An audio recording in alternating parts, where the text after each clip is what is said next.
Glórias a Jesus, amém? Quem está feliz aí, dá um glória bem alto aí. Aleluia. Eu também estou muito feliz de estar aqui. Confesso para vocês que estou me sentindo em casa. Pastor Ney, junto com a sua esposa, toda a sua família, tivemos a oportunidade de nos conhecer há algum tempo atrás. E esses últimos dias eu tenho pedido muito a Deus para conhecer os seus amigos. Porque a pior coisa que tem na vida de um homem de Deus, de uma mulher de Deus, é ele perder tempo, ou ela perder tempo com pessoas que não vão trazer edificação para a sua vida.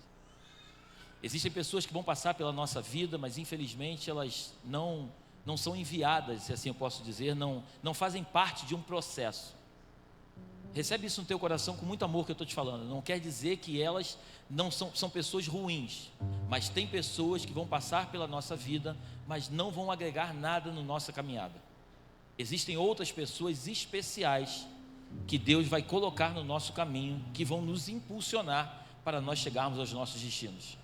Amém?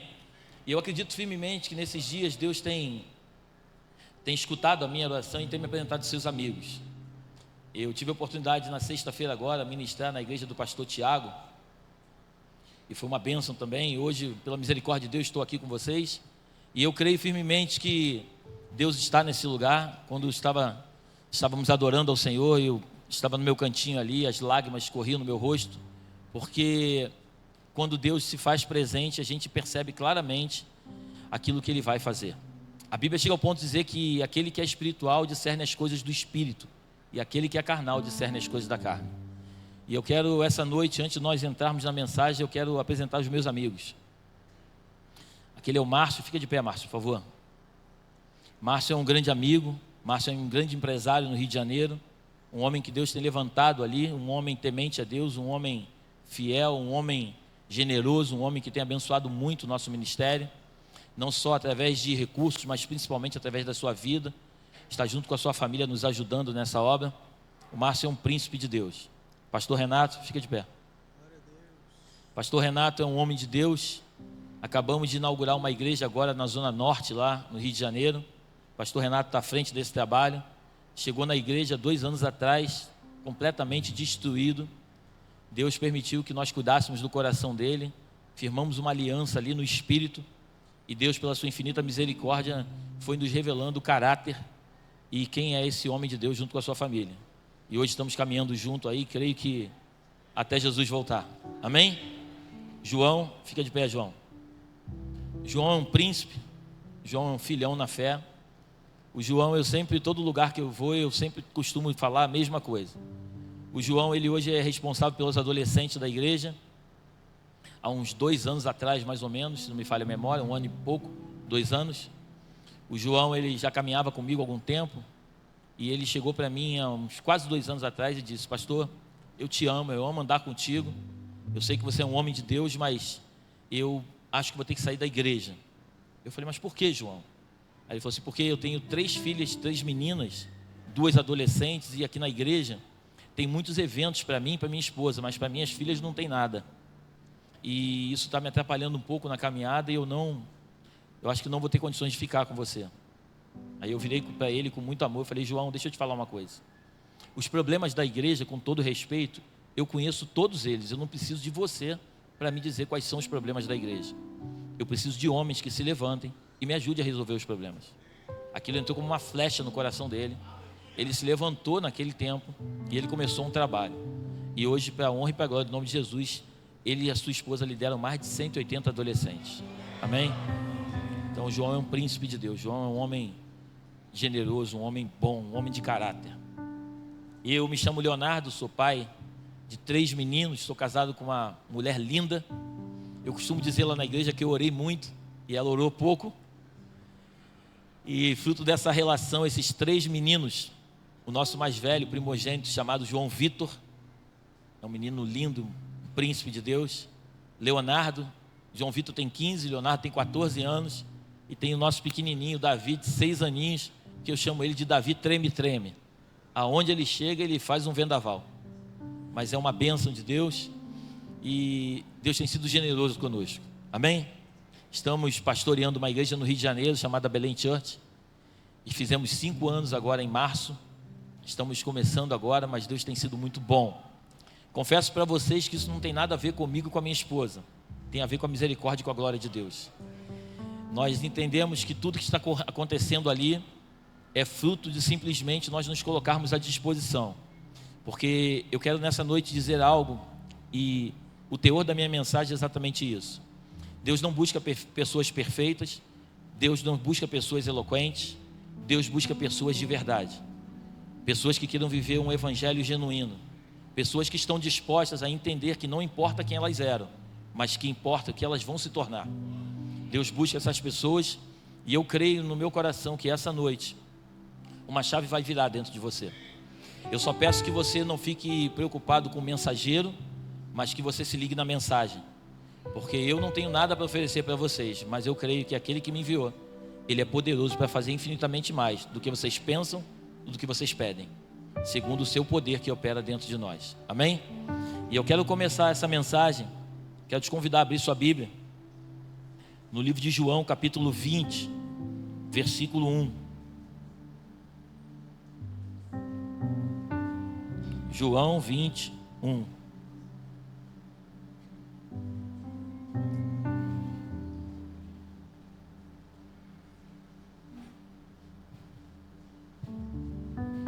Aleluia. João 21 diz assim. Tem ali, né? Vamos lá. Você tem a versão aí ARC, Almeida revisada e corrigida? Tem? Tá. Vamos lá. Vamos lá. E no primeiro dia da semana, Maria Madalena foi ao sepulcro de madrugada, sendo ainda escuro, e viu a pedra tirada do sepulcro. Correu, pois, e foi a Simão Pedro e ao outro discípulo a quem Jesus amava, e disse-lhes: levaram o Senhor do sepulcro, e não sabemos onde puseram. Então Pedro saiu com outro discípulo e foram ao sepulcro. Os dois corriam juntos, mas o outro discípulo correu mais apressadamente do que Pedro, e chegou primeiro ao sepulcro. E abaixando-se, viu no chão os lençóis, todavia não entrou. Chegou, pois, Simão Pedro, que o seguia, e entrou no sepulcro, e viu no chão os lençóis, e que o lenço que tinha estado sobre a sua cabeça não estava com os lençóis, mas enrolado num lugar à parte. Então entrou também o outro discípulo, que chegara primeiro ao sepulcro, e viu e creu, porque ainda não sabiam a Escritura, que era necessário que ressuscitasse dentre os mortos. Vamos até o 10. Tornaram, pois, os discípulos para casa. Amém? Tornaram, pois, os discípulos para casa. Feche os seus olhos, por favor, e coloque a mão sobre o seu coração. Pai, graças te damos nesta noite. Exaltado seja o teu nome no nosso meio. A minha oração, Deus, é que o Senhor me esconda atrás da tua cruz. Que dos meus lábios, meu Pai, saiam palavras que venham direto do teu trono. Não permita, Jesus, de forma nenhuma que eu atrapalhe aquilo que tu vais fazer nesta noite, mas derrama sobre a vida do teu povo uma graça especial. A minha oração é que caia um espírito de sabedoria e de conhecimento, e que cada uma das mentes sejam levadas cativas ao teu altar. Derrama sobre nós nesta noite a tua misericórdia, e nos leva a um nível de conhecimento que nós nunca pensamos um dia experimentar. Essa é a nossa oração, em nome de Jesus. Amém e amém. Dê o melhor aplauso que você pode dar ao Senhor, por favor.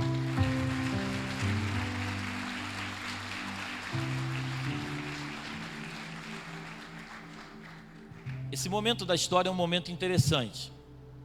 Jesus havia sido crucificado no capítulo 19 de João. Ele é colocado dentro de um túmulo, você conhece a história, o túmulo de José de Arimateia. E Maria resolve no primeiro dia da semana, um dia como esse, um domingo, ela resolve ir visitar, ver o corpo de Jesus. Quando ela chega até o sepulcro, ela vê a pedra retirada. Ela fica assustada com aquela cena. O texto é muito claro, ela sai dali, ela vai até os discípulos e ela fala para Pedro e para os discípulos que o corpo de Jesus não estava mais ali. Pedro, você leu comigo, Pedro ele sai apressadamente, ele começa a correr, junto com ele vai o discípulo a qual Jesus amava, que a gente sabe que é João. Então Pedro e João, eles correm em direção ao sepulcro para ver o que estava acontecendo. A Bíblia diz que o discípulo a qual ele amava, que é João, chega na frente de Pedro. E quando ele chega até o sepulcro, ele olha, ele vê os lençóis que estavam em volta de Jesus, ele vê caído no chão. Mas o texto é muito claro, ele não entra no sepulcro. Pedro chega um pouquinho depois, obrigado, querido.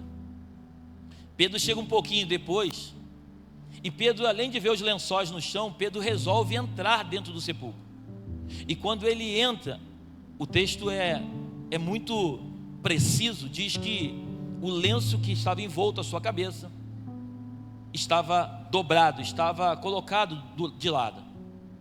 Então Pedro ele sai dali junto com João, e o texto é claro, diz que eles voltam para casa. Eu quero nessa noite, em nome de Jesus, que a gente pare aqui, reflita e entenda algumas coisas que a Bíblia está querendo nos dizer. Porque a palavra de Deus, ela é muito clara, ela diz que a letra sem o Espírito de nada adianta. Mas quando existe uma revelação por trás daquilo que a letra mostra, há um esclarecimento muito grande e a nossa mente começa a entender coisas que até então não entendíamos. Estamos juntos até aqui? E é interessante que antes de chegar nesse momento, eu quero voltar um pouquinho à história. A Bíblia fala que Jesus, você conhece a história, ele foi vendido por 30 moedas de prata. Ele, antes de fazer a última ceia, ele senta com os discípulos, ele lava os pés dos discípulos, ele dá um ensinamento muito profundo, dizendo: olha, vocês me chamam de Senhor e Mestre, e de fato eu sou, e eu sendo Senhor e Mestre, estou lavando os pés de vocês. Vocês hoje não estão entendendo o que eu estou fazendo, mas lá na frente vocês vão entender o que está acontecendo. O que Jesus estava dizendo para aqueles discípulos é que eles precisavam entender que não importava a posição, nem tampouco o cargo que eles exerciam ou que eles tomavam posse naquele momento ou mais à frente, mas o que importava é que eles precisavam ter uma mente, independente de quem eles eram, mas eles foram chamados por Jesus para servir pessoas. Se eu puder deixar uma palavra para você essa noite, aprenda a servir pessoas. O maior ensinamento que o Mestre deixou para os discípulos, para mim e para você, é servir pessoas. Servir pessoas, muitas vezes, a gente acha que, e de fato, o mundo nos ensina dessa forma. O mundo nos ensina que quem tem mais dinheiro domina sobre aquele que não tem. E de fato é assim, né? A Bíblia chega ao ponto de dizer que quem é maior? Aquele que está sentado à mesa ou aquele que serve? Jesus chega ao ponto de responder o seguinte: de fato, no mundo é aquele que está sentado à mesa, aquele que serve é o menor. Porém, no reino dos céus, aquele que serve é aquele que é o maior. Então nós precisamos entender que aquilo que a terra nos mostra nem sempre é aquilo que Jesus valida. Amém? Eu costumo dizer que nós somos o único ser que nós temos um pouco a essência da terra e um pouco a essência do céu. E nós somos o único ser que foi criado, foi formado, melhor dizendo, do barro, e que recebeu o ruá de Deus, o sopro de vida do próprio Senhor nas nossas narinas. Então todos os dias de manhã, quando nós acordamos, nós somos colocados diante de uma escolha, né? Ou a terra vai nos governar, ou o céu vai nos governar. Então todos os dias, quando você acorda, você vai sempre decidir: ou você ora, ou você não ora, ou você faz o que é certo, ou você faz o que é errado. Isso por quê? Porque a terra tenta te fazer entender que as coisas boas para a tua vida são as coisas terrenas, enquanto o céu, que de fato governa a tua vida, quer mostrar para você que o que tem governo sobre a tua vida não é o lugar e o ambiente em que você vive, mas sim da onde você veio. Você está comigo aí? É importante nós entendermos que a Bíblia diz que nós somos seres que vivemos numa terra, mas nós não somos deste lugar. Amém? Estamos aqui de passagem. Esses dias o Senhor tem ministrado muito ao meu coração sobre tempo. Quando você vai parar para refletir, e eu vou voltar já já para João. Quando você vai parar para refletir, a gente tem um tempo finito. O que é finito, pastor? Um tempo de começar e um tempo de terminar. A média de vida normalmente é 75 anos, 80. Se você fizer uma pesquisa com calma, sem estudar muito, você vai perceber que 1/3 da nossa vida a gente passa dormindo. Amém? Então 1/3 da nossa vida, normalmente a gente dorme 8 horas por dia, tem 24 horas, 1/3 a gente está dormindo. Então 75 anos menos 1/3, menos 25, a gente tem 50 anos de vida para se aproveitar aqui na Terra. Porém, desses 50 anos de vida, de 0 até 10 anos, normalmente você é uma criança, um bebê, uma criança, um adolescente, e você não tem maturidade para entender muito bem as coisas. Então, esses 10 anos você vive sem ao menos entender o que está sendo vivido. Quando você chega na maior idade, na melhor idade, se assim eu posso dizer, aos 75 anos, onde você tem maturidade, agora você tem maturidade, você tem sabedoria, mas o teu corpo já não obedece mais aquilo que você gostaria de fazer. Então, você já tem vontade de fazer muitas coisas, mas não consegue. Então, você perde também, basicamente, uns 10 anos de vida, e isso vai te sobrar, com muita qualidade de vida, 30 anos de vida para você viver bem nessa terra. Então, o fator tempo é algo que precisa estar muito latente dentro de você e dentro de mim. A gente não pode mais ficar perdendo tempo com coisas que roubam o nosso tempo. A gente não pode mais ficar deixando para depois aquilo que de fato é importante. Jesus, ele nos plantou nessa terra. Todos nós temos uma missão na terra. Todos nós fomos insertados neste lugar com um propósito. Repete comigo, propósito. Todos nós vamos chegar a um destino. E esse destino vai determinar de fato aquilo que vai ou não se cumprir na tua e na minha vida. Salmo 139 chega ao ponto de dizer que Deus escreveu linhas a nosso respeito, e cada uma dessas linhas que Ele escreveu determinando aquilo que nós seremos na terra. Só que infelizmente, durante a nossa caminhada, a gente decide sair desse lugar que Deus escreveu para nós, para que nós possamos escrever a nossa própria história. E muitas vezes chamamos Deus para fazer parte de uma história onde Ele nunca teve participação. Então, por isso, muitas vezes somos frustrados. Viemos para a igreja, andamos com pessoas de Deus, mas muitas vezes não conseguimos ver os propósitos de Deus se cumprindo na nossa vida. E aí você se pergunta: por que, pastor? Eu frequento a igreja, eu jejuo, eu oro, eu faço tudo que tem que ser feito, mas as coisas não acontecem. E é duro o que eu vou te dizer, e elas não vão acontecer até que você entenda de fato qual motivo você foi chamado por Cristo para viver nesta terra. Deus, ele nunca vai mudar aquilo que Ele determinou. Ele, quando fez algo sobre a tua e sobre a minha vida, Ele fez com um propósito.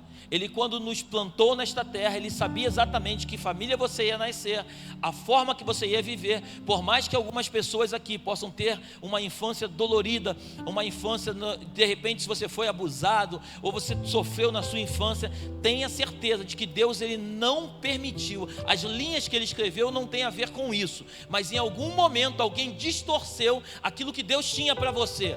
Mas eu vim nessa noite, como um profeta de Deus, trazer para o teu coração uma palavra e te dizer que isso não é o teu fim, isso é apenas o meio do processo, mas o destino que Ele tem para a tua vida é muito melhor do que você pode imaginar. A única coisa que você precisa é orar ao Senhor e pedir a Ele para que Ele volte você para a origem de todas as coisas. Você está comigo aí? Então, quando você volta para a tua origem, as coisas começam a entrar no eixo, começam a ser alinhadas, e Deus começa a te revelar coisas que muitas vezes você até hoje não entendeu. Então aqui a gente volta para uma cena onde Maria, ela vai ver Jesus, o corpo de Jesus. Ele já havia sido morto já, ele havia ressuscitado, ele já não estava mais ali o corpo dele. Então quando ela chega lá, está vazio. João, que chega na frente, ele vê os lençóis no chão, ele para no meio da porta. Eu já tive a oportunidade de ir a Israel, pela misericórdia de Deus, 9 vezes. E é interessante que o sepulcro, onde eles acreditam firmemente que Jesus foi colocado, ele tem 2 pedaços. Ele tem um pedaço maior que você entra, e tem uma parte mais para dentro, que é a segunda parte do túmulo. Então eu creio que quando eu vou a Israel, sempre essa mensagem vem na minha mente. Eu creio que João entrou só na primeira parte. Então ele viu os lençóis no chão, ele voltou. Pedro, que chegou depois, Pedro era um homem, um colérico, um homem acelerado. Então Pedro, quando entra, vê os lençóis, assim, deve ter alguma coisa a mais. Quando ele chega lá dentro, ele vê um lenço. E eu não sei se você sabe, mas na cultura judaica, quando eles estavam sentados à mesa, as mesas de antigamente, vale a pena a gente lembrar que não eram mesas dessa altura, eram mesas baixas. Eles normalmente sentavam com os pés para trás. Então eles, quando estavam comendo, normalmente o judeu tem uma barba grande, quando eles estavam comendo, eles pegavam um lenço, e eles pegavam esse lenço e eles limpavam a barba. E quando eles iam, por exemplo, acabavam de comer, eles pegavam o lenço todinho, ele amassava o lenço e jogava o lenço todo amassado em cima da mesa. Eles estavam dizendo para as pessoas que o serviam, que eu acabei a minha refeição e eu não vou voltar mais. Mas quando eles, por exemplo, iam sair para ir ao banheiro ou fazer alguma coisa, eles tinham o costume de pegar o lenço, de dobrar o lenço e de colocar o lenço dobrado em cima da mesa. O que essa palavra está dizendo para mim e para você é: João, já pegou aí, né? João, quando entra no túmulo, ele vê o lençol no chão, aí ele vê e volta. Mas Pedro, que era um homem audacioso, ele resolve entrar mais profundo. E quando ele entra mais profundo, ele vê o lenço dobrado. A Bíblia não diz, mas eu fico imaginando Pedro saindo do túmulo, pastor, vibrando: João, você viu, João? João, você viu, João? E João, sem entender nada, fala assim: como assim que eu vi? Não estou entendendo, Pedro. João, você não viu, João? Volta lá e vê, João. Aí eu fico imaginando João entrando no túmulo e vendo o lenço dobrado. O que Pedro está dizendo para ele? João, deixa eu te dizer uma coisa. Ele disse que ele voltaria, João. O lenço está dobrado. Ele simplesmente dobrou o lenço para dizer para mim e para você que ele está voltando. Glorifica a Deus no teu lugar.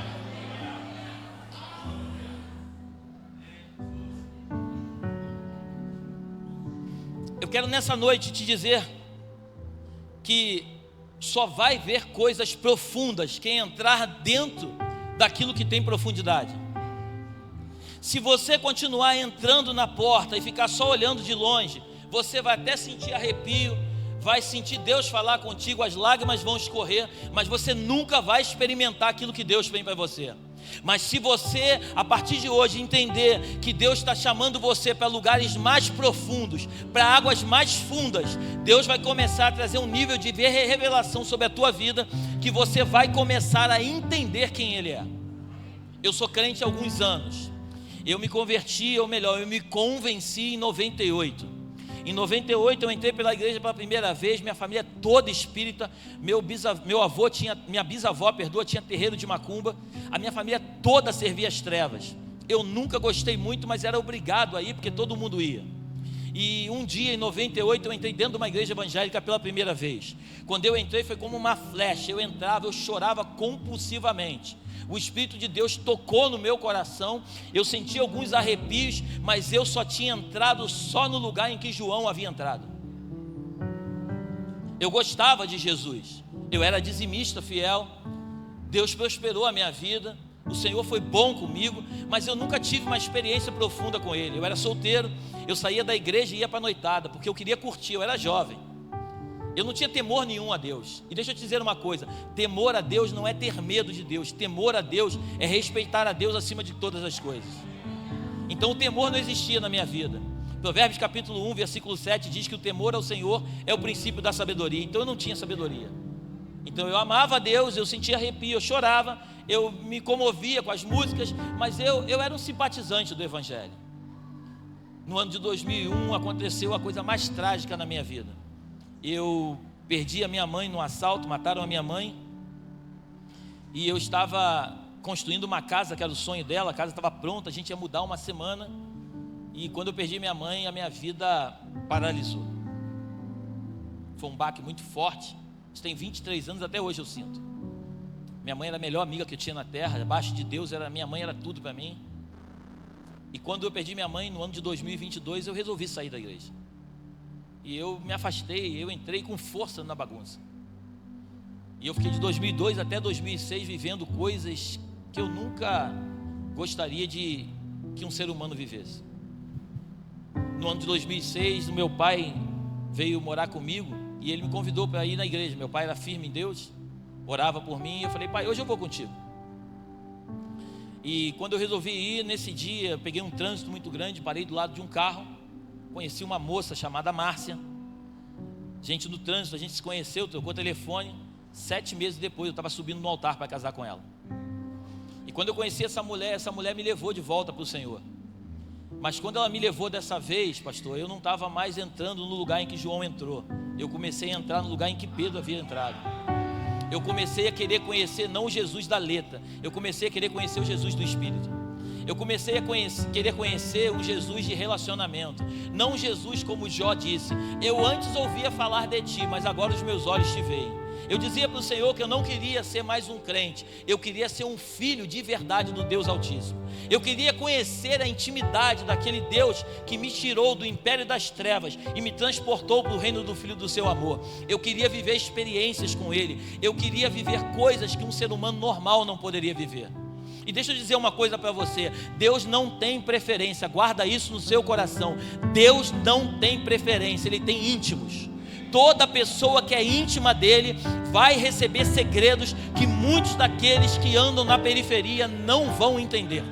Por isso muitas palavras, quando são liberadas, muitas vezes nós ficamos sem entender algumas coisas. E isso não tem a ver, como eu sempre digo, com o mensageiro, mas tem a ver com a mensagem. Aqueles que são íntimos vão ouvir a batida do coração e vão entrar em lugares onde aqueles que são rasos jamais experimentarão. Você está comigo aí? Então eu comecei a entender um pouco melhor quem era Jesus. Eu comecei a querer conhecê-lo. Eu nunca pensei em ser pastor, eu nunca passou na minha cabeça ser pastor. Eu sou profissional, eu sou empresário no ramo imobiliário no Rio de Janeiro.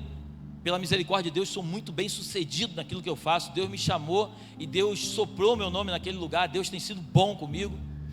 E um dia eu comecei a experimentar ir mais profundo e aprove ao Senhor que um dia eu fosse levantado a ser pastor. Na primeira vez, meu pastor me convidou, eu não quis ser pastor. Na segunda vez, 1 ano depois, ele me convidou de novo, eu não quis ser pastor. E no terceiro ano, não tive como correr, e ele foi e me ordenou a pastor. Mas deixa eu dizer uma coisa: pastor não é um cargo, nem tampouco um título. Pastor é um chamado. Pastor é quem cuida de ovelha, pastor é quem cheira ovelha. Jesus, quando ele entra em Jerusalém, ele não tinha problema com a prostituta, Jesus não tinha problema com o ladrão, mas Jesus tinha um problema seríssimo com os doutores da lei. Jesus olhava para eles e dizia: ei, vocês querem tirar o cisco que está no olho do irmão de vocês, mas vocês não tiram a trave que está no de vocês. Vocês querem limpar o copo por fora, mas vocês não limpam por dentro. Vocês comem um camelo, mas se engasgam com um mosquito. Vocês são muito bonitos por fora, mas por dentro vocês estão completamente destruídos. Jesus chega ao ponto de dizer para aqueles homens o seguinte: o que vocês pregam, vocês não são capazes de viver. Porque ser pastor não é você estar numa tribuna dizendo para os outros o que deve ser feito. Ser pastor é você sair do lugar onde você se encontra e lavar os pés daqueles que aparentemente são menores que você. Você está comigo aí? Então Jesus, quando Pedro entra ali, ele vê o lenço, ele percebe claramente que o chamado, aquilo que Deus havia falado, que Jesus havia falado, estava se cumprindo. Mais à frente, quando você vai ler os 2 discípulos, caminho de Emaús, você vai ver que os 2 discípulos estavam indo caminho de Emaús porque eles acreditavam que aquilo que Jesus havia falado não iria se cumprir. E aqui eu quero abrir um parênteses. Eu quero falar com você que recebeu uma palavra de Deus e que talvez possa estar demorando a se cumprir. Talvez possa estar demorando porque o teu tempo é diferente do tempo de Deus. Talvez possa estar demorando porque você ainda não entendeu o tempo necessário de preparação para que a palavra se cumpra na sua vida. Esses discípulos, eles estavam andando o caminho de Emaús, eles acreditavam firmemente que tudo que Jesus havia falado, eles estavam, lê na tua casa depois, Lucas capítulo 24, eles estavam acreditando que aquilo tudo que Jesus falou, Jesus era um grande profeta, mas ele não veio para tomar o reino. Então eles estavam desanimados e a Bíblia diz que o Senhor Jesus chega perto deles, se apresenta para eles. Jesus se apresenta para eles e começa a perguntar: o que está acontecendo aí? Eles falam para Jesus: você não sabe? Apareceu um cara aí chamado Jesus, ele fez muitos milagres, ele disse que ia morrer, ressuscitar o terceiro dia, nós já estamos no terceiro dia e até agora nada. O texto diz que Jesus ele começa a falar das Escrituras desde Moisés e vai passando por toda a palavra e mostrando para eles aquilo que Jesus havia prometido. É interessante que o texto diz que quando eles chegam na cidade de Emaús, Jesus diz que vai embora, que vai passar adiante. Eles convidam Jesus para entrar, e quando Jesus entra, a Bíblia diz que quando eles sentam à mesa, em outras palavras, eles param e sentam. O Senhor pega o pão, e quando parte o pão, a Bíblia diz que os olhos daqueles discípulos se abriram. O que está faltando nos dias de hoje, a gente o que mais vê são igrejas abrindo, sim ou não? Sim ou não? Eu tenho dito isso muito lá na nossa casa de oração, lá na Belém. O Brasil não precisa de mais igreja. O Brasil precisa da igreja. O Brasil não precisa de mais portas abertas para que o nome do Senhor seja implantado. O que o Brasil precisa são de homens e mulheres que estejam dispostos a pagar um preço e viver um evangelho genuíno, como as Escrituras nos ensinam. Homens e mulheres que, independente de quem foram no passado, se tornem homens e mulheres de caráter e preguem a palavra não através da boca, mas através das atitudes. Homens e mulheres que vivam intensamente aquilo que a Bíblia nos ensina, porque o que o mundo precisa não é de palavra, mas é de ensinamento. O que o mundo precisa são de pessoas cheias do Espírito de Deus, que talvez não conheçam nem tanto as Escrituras, mas o Espírito de Deus habita fortemente dentro do seu ser, e quando ela se depara com alguém, ela é incapaz de fazer coisas diferentes do que a Bíblia nos ensina a ser feito. Você está aí? O que o Brasil precisa é de pessoas que de fato queiram viver um evangelho genuíno. Aqueles discípulos, eles estavam andando com Jesus, pega isso no teu coração, eles estavam andando lado a lado com Jesus, e talvez você possa estar aqui nessa noite, escutando essa mensagem, e talvez o Senhor possa estar ministrando ao teu coração, talvez você esteja caminhando com Jesus lado a lado durante algum tempo, mas talvez você nem saiba quem está do seu lado, e você só vai entender isso no momento em que você parar, refletir e no partir do pão fala de intimidade. No momento em que você se tornar íntimo de Jesus, você vai entender de fato aquilo que Ele tem para a sua vida. Jesus, Ele quer usar você, quer usar a mim, quer usar o pastor e todos os pastores dessa casa para trazer um avivamento sobre o lugar de Brasília. Esse lugar, eu estava conversando com o pastor Tiago, pastor Ney, e eu estava perguntando para ele o seguinte: ô pastor Tiago, aqui tem muito assalto? Aí ele falou assim: pastor Léo, na rua não, mas aqui tem os maiores assaltos do mundo. E eu comecei a rir, porque eu entendi o que ele estava dizendo. Mas eu pergunto para você, durante muito tempo a igreja, ela se colocou num lugar onde a religião e a política não se misturam. Então, porque a igreja se colocou numa posição onde a política e a religião não se misturam, enquanto Martin Luther King diz que enquanto os bons estão de braços cruzados, os maus imperam. Então, enquanto a igreja durante muito tempo ficou de braços cruzados, as pessoas dominaram a política. Só que, infelizmente, é triste dizer isso, mas é uma realidade. A gente vê muitas pessoas que são de Deus e que foram colocadas lá dentro pelo próprio Senhor, mas ao invés de lutarem contra um sistema, estão permitindo que o sistema seja implantado dentro deles. Se você parar para refletir, a Bíblia diz que o Senhor tirou o povo do Egito com mão forte, sim ou não? Sim. A Bíblia diz que o Senhor, eles oraram, as orações deles chegaram até o trono de Deus, e o Senhor com mão forte tirou eles do Egito. Quando o Senhor tira eles do Egito, o Senhor faz eles passarem por um deserto. Pastor, por que Deus não tirou eles do Egito e transportou direto para Canaã, para a terra prometida? Porque o que Deus estava precisando fazer era desintoxicar toda aquela contaminação que estava dentro do povo. Porque a dificuldade não foi tirar o povo do Egito, a dificuldade foi tirar o Egito do povo. E interessante que quando você lê com calma, aquela geração que saiu do Egito, ela morreu toda ela no deserto. Só Josué e Caleb que entraram na terra prometida. Mas a geração, pega isso no teu coração, a geração que foi criada, que nasceu no deserto, herdou a terra prometida. Pastor, aonde você quer chegar? Enquanto nós tivermos mente de escravos, não vamos conseguir entrar no lugar aonde Deus tem para nós. Enquanto nós podemos até ter saído do sistema mundano, mas enquanto o mundo ainda estiver impregnado dentro de você, você não vai conseguir herdar as coisas espirituais que Cristo tem para ti. Mas interessante que a Bíblia diz, e eu volto já para João. A Bíblia diz que eles entram na terra prometida. Eu falei isso sexta-feira lá. Eles entram na terra prometida, mas antes de entrarem, a Bíblia fala no livro de Levítico que Deus dá uma ordem para eles. Quando vocês entrarem na terra, vocês vão trabalhar 6 anos. E no 7º ano, vocês não vão trabalhar. A terra por si só ela dará alimentos. Para vocês, para o estrangeiro, para os empregados. A terra vai produzir no 7º ano o alimento sozinha. Mas a Bíblia diz que eles entram na terra. E quando eles entram na terra prometida, eles começam a trabalhar o 1º ano, eles trabalham o 2º ano, trabalham o 3º ano, trabalham o 4º ano, trabalham o 5º ano, trabalham o 6º ano, e eles estão prosperando. E ao invés de eles permitirem que no 7º ano a terra descanse, a Bíblia fala que eles continuam trabalhando no 7º ano. Eles não obedecem aquilo que Deus falou que era para ser feito. Deus muitas vezes fala coisas para mim e para você e que foge à lógica humana.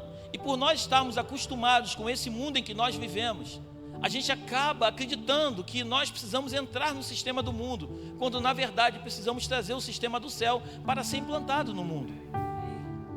Eu sou corretor de imóveis e eu faço isso há 25 anos.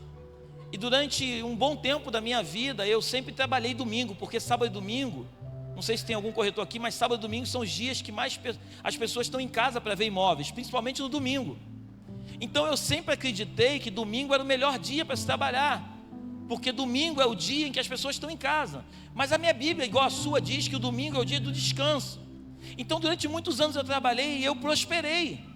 Até que um dia, quando eu consegui entender que eu não poderia entrar no primeiro lugar onde João entrou, mas eu tinha que entrar no lugar onde Pedro acessou, eu comecei a entender que eu não precisava trabalhar no domingo, porque se Deus disse para mim que era para trabalhar 6 dias e descansar no 7º, e Ele disse que Ele iria sustentar a minha vida e não ia deixar faltar nada, eu me agarrei nessa mensagem e durante muitos anos atrás, há mais de 10 anos, eu não trabalho mais domingo. E se você me perguntar, pastor, falta alguma coisa? Não falta nada, ainda sobra, porque nós precisamos acreditar naquilo que Deus nos promete. Nós precisamos aprender a viver as promessas de Deus e fazê-las na íntegra, se cumprir na nossa vida.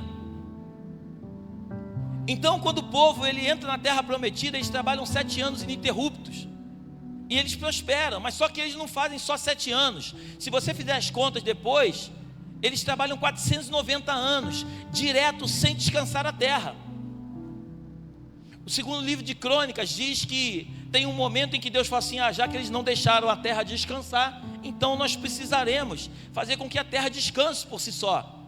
Então o que Deus faz mais lá na frente, você conhece? Deus permite que um homem chamado Nabucodonosor, ele invada Jerusalém, Babilônia. Jerusalém, ele vindo da Babilônia, um caldeu. Ele entra em Jerusalém, ele destrói tudo, ele acaba com tudo, pega os utensílios, você conhece a história, e ele leva tudo para a Babilônia. E quando você para refletir, a Bíblia fala que o povo ficou cativo na Babilônia por 70 anos. 490 dividido por 7 são exatamente 70 anos. O que Deus estava dizendo? Já que vocês entraram na terra e não deixaram a terra descansar, eu vou fazer com que a terra descanse todos os anos que ela não descansou. Só que interessante que quando eles estão cativos na Babilônia, agora Jerusalém está em ruínas. E eles estão cativos na Babilônia. A Bíblia diz em Daniel capítulo 5 que um rei chamado Belsazar, ele era sucessor de Nabucodonosor. Esse homem agora, ele chega um dia, ele faz um banquete e ele começa a se embebedar muito. Ele pega os utensílios do palácio lá de Jerusalém e ele começa a beber. Ele começa a ficar embriagado e de repente ele vê na parede uma mão escrevendo Mene, Mene, Tekel, Parzim. Ele, sem entender muito aquilo, ele fala: o que é isso? A Bíblia diz que as pernas dele começam a tremer, ele fica morrendo de medo, e ninguém no seu palácio podia interpretar aquilo que estava escrito, até que a sua mãe diz para ele o seguinte: tem um homem aí no seu reino, chamado Daniel, que trabalhou para o teu pai. Esse homem é um homem sábio, é um homem que tem sabedoria de Deus. Porque deixa eu te dizer uma coisa: toda pessoa que tem intimidade com Deus vai ter uma sabedoria que o mundo nunca vai entender. Então manda chamar Daniel. Daniel aparece em cena, e quando Daniel aparece em cena, Daniel vê aquelas letras, aquelas palavras. Ele diz: olha, isso é muito simples. Deus está dizendo que o teu reino foi colocado em xeque, e que você não está preparado para dar continuidade a isso. Foste colocado sob balanço e foi fechado em falta, e Deus ainda hoje vai tirar o teu reino. Quando você lê com calma Daniel capítulo 5, a Bíblia diz que o rei da Síria, ele invade a Babilônia, ele mata o rei, e agora ele assume o trono da Babilônia. Interessante, Isaías capítulo 45 vai dizer que Ciro, o meu ungido, escreve uma carta, e agora ele libera o povo de Israel para poder voltar para Jerusalém. Só que olha que detalhe interessante, pastor. Na época quando eles estavam cativos no Egito, a Bíblia diz que Deus tirou com mão forte todo o povo de Israel, sim ou não? Sim. Agora eles estão cativos na Babilônia. O rei Ciro escreve um decreto e diz o seguinte: quem quiser voltar para Jerusalém pode voltar, mas nem todos voltam. O livro de Crônicas diz que volta aproximadamente 50 mil judeus. Alguns judeus continuaram vivendo na Babilônia. E talvez você me pergunte: por que, pastor? Fala para mim, por que, pastor? Porque na Babilônia podia se adorar, podia prestar culto. Na Babilônia só não tinha sacrifício. Você ainda está aí? Na Babilônia tinha culto, na Babilônia podia vir domingo para a igreja. Na Babilônia as pessoas choravam provavelmente não, elas choravam. Salmo 133 diz que eles pegavam as suas harpas, colocavam sobre os salgueiros, e lá na Babilônia eles pediam para eles: cante-nos uma canção da que vocês cantavam lá em Jerusalém. E eles diziam: como nós vamos cantar? Lê o Salmo 133 na tua casa. Como nós vamos cantar uma canção se nós estamos em terra distante, se nós não estamos no nosso povo? E aqui eu quero abrir mais um parênteses, porque adorar em Jerusalém qualquer um adora, mas adorar na Babilônia só os verdadeiros adoradores. Você está aí ainda? Jesus está procurando os verdadeiros. Jesus está procurando aqueles que, por mais que venha uma perseguição, por mais que digam para mim e para você que não pode, é esse que Ele está procurando. Ele está procurando aqueles que são colocados em xeque, quando você está vivendo um momento difícil na tua vida financeira, e é te apresentado uma proposta que aparentemente vai resolver a tua vida, mas você sabe que essa proposta não vem de Deus, e é esses que Jesus está procurando, os verdadeiros adoradores. Mateus capítulo 4, Jesus é levado ao deserto. A Bíblia diz que ele ficou 40 dias e 40 noites jejuando. Ele estava com fome.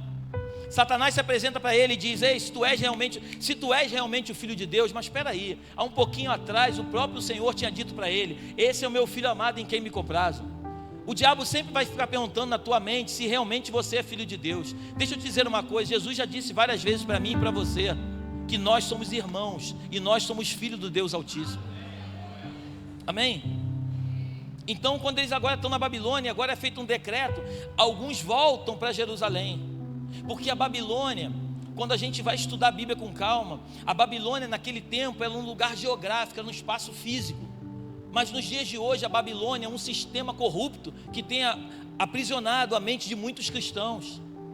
A Babilônia é um sistema maligno, onde as pessoas muitas vezes prestam culto, mas Jesus nunca esteve naquele culto. Você vai para o livro do profeta Amós, capítulo 5, versículo 21, coloca para mim, por favor. Amós, capítulo 5, 21, olha o que o texto diz.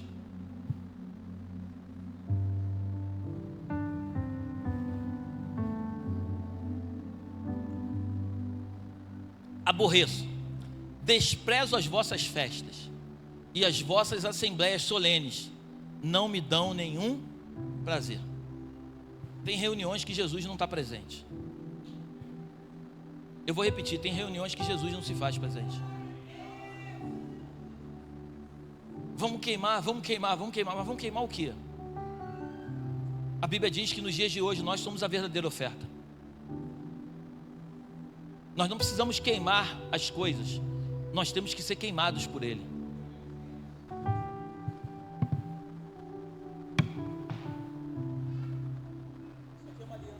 Isso aqui é uma aliança de ouro. Uma aliança de ouro como a tua, elas são vendidas nas melhores joalherias do país. Isso é um material nobre, isso é um material caro. Mas para chegar até aqui, passou por uma coisa chamada fogo, para tirar todas as impurezas. Ela só vale muito porque tudo que era de ruim foi arrancado dela, e só foi preservado o que é bom. Eu e você somos filhos, nós não somos escravos, somos filhos. O fogo de Deus tem passado sobre a tua e sobre a minha vida, mas muitas vezes o fogo machuca e nós não queremos passar pelo fogo, mas nós queremos viver as promessas. Mas é o fogo que vai arrancar de você e de mim tudo aquilo que ainda não agrada o Senhor. São as dificuldades que vão passar pela nossa vida, é que vão limpando todo o nosso ser e vão nos deixando cada dia mais parecidos com Ele. Jesus, Ele não quer você pela metade, Ele quer você por completo. Jesus, Ele não quer palavras do profeta Isaías, chega ao ponto de dizer: ei, esse povo me adora com os lábios, mas o coração está longe de mim. Não são as palavras que vão tocar no coração de Jesus, mas são as nossas atitudes e a nossa forma de entendermos de fato quem Ele é. E eu quero dizer nessa noite que Jesus é suficiente para você. Você não precisa de mais nada que não seja Jesus. Se Jesus entrar na tua história de vida e você permitir ser transformado por Ele, Ele vai te colocar em lugares, em posições. E eu não estou falando de posições no mundo dos negócios, porque se for o propósito dele, Ele vai te levar para lugares altos. Mas nem todos foram chamados para estar nesses lugares. Hoje a igreja tem vendido um evangelho barato, um evangelho da prosperidade, que todo mundo vai prosperar. Vamos fazer a campanha da prosperidade. Deixa eu te dizer uma coisa, isso é para menino, gente madura. Eu não sei você, mas eu tenho 3 filhos. Eu, para dar alguma coisa para os meus filhos, eles não precisam fazer campanha para mim. Eu só preciso conhecer cada dia mais o coração deles e ver que o coração deles é meu. Porque quanto mais o coração deles é meu, mais eu tenho prazer em dar para eles, independente que eles peçam. Você está aí? Deus, Ele me ama e Ele te ama. Ele não espera que a gente fique entregando nada para Ele para receber alguma coisa em troca. Nós entregamos para Ele porque um dia recebemos dele. E isso é uma mente de pessoas, de príncipes e princesas de Deus. Mente de pessoas que um dia foram escravizados, mas hoje não são mais. Nós fomos chamados para viver a plenitude daquilo que Cristo tem para nós. Quando Jesus estava na cruz, antes de ir para o sepulcro, a Bíblia diz que Ele estava na cruz. Você conhece a história? Tinha um ladrão de um lado esquerdo e de um lado direito. Jesus está no meio dos dois. E o texto é muito claro, a Bíblia diz que um deles começa a dizer para Jesus: ei, se tu é realmente o Filho de Deus, desce daí e nos tira daqui. A Bíblia diz que o outro nem ousava abrir os seus lábios. Aí tem um momento que esse outro vira lá do outro lado e fala assim: ei, deixa eu te dizer uma coisa, eu e você estamos aqui porque nós temos pecado, mas ele não tem nenhum tipo de condenação sobre ele. Esse aqui vira para Jesus e fala assim: Senhor, quando tu entrares no teu reino, lembra-te de mim. Porque enquanto muitos querem descer da cruz, outros querem entrar no reino. Tem pessoas que estão preocupadas em descer da cruz, mas tem outros que estão preocupados em entrar no reino. E para entrar no reino, muitas vezes, ou melhor, muitas vezes não, sempre vai ter sacrifício. Para entrar no reino é você aprender a abrir mão dos teus valores, das tuas vontades, para viver aquilo que Cristo tem para a tua vida. E deixa eu te dizer uma coisa: o que Cristo tem para você, nem olhos viram, nem ouvidos ouviram, nem jamais penetrou no coração do homem aquilo que Ele tem preparado. Só precisamos mergulhar, se entregar. Ezequiel capítulo 47 diz que existe um trono, e desse trono começa a correr uma água. E essa água tem um momento que ela dá nos artelhos. Tem momentos que ela dá nos joelhos, tem um momento em que ela dá nos lombos, mas a Bíblia diz que tem um momento que as águas são tão profundas que só pode atravessar a nado. Enquanto você tiver o controle da tua vida, pensa numa piscina. Enquanto você entrar numa piscina e estiver dando pé, você comanda como você vai e qual é a velocidade que você anda, sim ou não? Mas quando chega um momento que você dá mais um passo e que você perde o controle, você não consegue mais pisar no fundo. É nesse momento que Jesus, é para isso que Jesus está te chamando. Você perde o controle e você fala: pai, o controle já não é mais meu, o controle é teu agora. Eu não controlo mais a minha vida, quem controla a minha vida é você. E talvez você se pergunte aí: pastor, tudo isso é muito legal, mas como viver isso? Aí eu vou voltar porque aquele menininho falou aqui de Mateus capítulo 6, versículo 9. Mas eu quero voltar um versículo, 3 versículos antes, que é o versículo 6, que diz assim: quando tu orares, entra no teu quarto, fecha a tua porta. Olha o que a Bíblia diz: o teu pai que te vê em secreto. A Bíblia não diz que o teu pai que te ouve, o teu pai que te vê. Só que a Bíblia diz para você fechar a tua porta e entrar em secreto. E se alguém está te vendo, é porque está lá dentro do quarto contigo. Você está aí ou não? E aquele que te vê em secreto, a Bíblia diz que ele te recompensará publicamente. O que Jesus quer é um nível de intimidade contigo. Jesus quer te revelar segredos que talvez você esteja há muito tempo buscando, e esses segredos só vão ser revelados não através de uma mensagem: daqui a pouco eu vou embora. Talvez essa mensagem você lembre dela amanhã e depois de amanhã, mas provavelmente daqui a uma semana você já não lembra mais de nada que eu te falei. Mas uma coisa eu vim aqui para te dizer: se você entrar no teu quarto, se você entrar no teu quarto, se você fechar a tua porta, se você entender que você precisa ter um nível de intimidade e relacionamento com Jesus, eu garanto para você que você talvez nem lembre do meu nome, mas você nunca vai esquecer dele. Eu amo Jesus. Eu falo de Jesus, eu choro, porque ele um dia mudou a minha vida. Eu tinha tudo para dar errado. Eu tinha tudo para dar errado. Ninguém acreditava em mim. Davi um dia estava cuidando de ovelhas. No estalar de dedos, ele é ungido rei de Israel. A tua vida pode ser transformada num estalar de dedos. Você só precisa estar no lugar certo, fazendo a coisa certa. Ninguém via Davi. Você sabe da história, o profeta Samuel vai até a casa de Jessé, pai dele. Jessé coloca todos os irmãos, mas Davi não é chamado para participar do banquete. Mas Davi estava fazendo aquilo que ele se propôs a fazer, da forma correta. Davi cuidava de bicho, e não era dele, era do seu pai. Deixa eu te dizer uma coisa: se você entender que cuidar das coisas do nosso pai é mais importante do que cuidar das nossas coisas, muitas coisas serão transformadas na sua vida.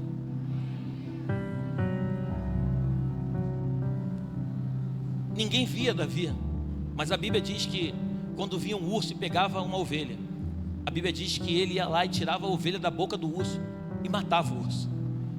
Quando vinha um leão, ninguém via, ele tirava a ovelha da boca do leão, ele matava o leão. Ninguém via, mas o Senhor via. E agora Deus diz para Samuel: ei Samuel, até quando, cara, tu vai ter pena de Saul, cara? Eu já não sou mais com ele. A Bíblia diz que Deus, ele envia Samuel até a casa de Davi. Eu vou ungir um rei, um novo rei de Israel. O profeta, preste atenção nisso, olha que coisa incrível. O profeta Samuel, se você ler a Bíblia com calma, a Bíblia diz que Samuel lançou várias profecias, e nenhuma delas caiu por terra sem se cumprir. Nenhuma delas. Samuel, na minha opinião, foi o maior profeta de Israel. E Samuel, a Bíblia diz que ele olha para Eliabe, ele fala assim: esse é o rei de Israel. Porque muitas vezes as pessoas olham para a gente acreditando que nós precisamos ter aparência naquilo que tanto é desejado. Mas Deus não vê a aparência, Deus vê o coração. Deus não está buscando, como eu disse no começo, pessoas eloquentes. Deus não está buscando pessoas bonitas. Deus está buscando homens de verdade que queimem por Jesus. Homens que estão dispostos a gastar a sua vida em prol do evangelho genuíno. Eu tenho orado a Jesus todos os dias. E eu tenho pedido a Ele: Deus, traz homens de verdade para andar comigo. Eu não quero uma grande igreja, Jesus. Eu quero uma igreja grande. Homens profundos, mulheres profundas em Ti. John Wesley, certa vez, ele orando, ele disse: me dê 100 homens cheios do Teu Espírito, e eu mudarei o mundo. Nós precisamos viver um evangelho na sua íntegra. Não são de movimentos e movimentos que nós vamos alcançar esse lugar, mas através de uma entrega genuína. Quando o profeta percebe que nenhum dos 7 filhos era rei de Israel, ele pergunta: tem mais alguém? Porque sempre vai ter mais alguém. E esse mais alguém é você.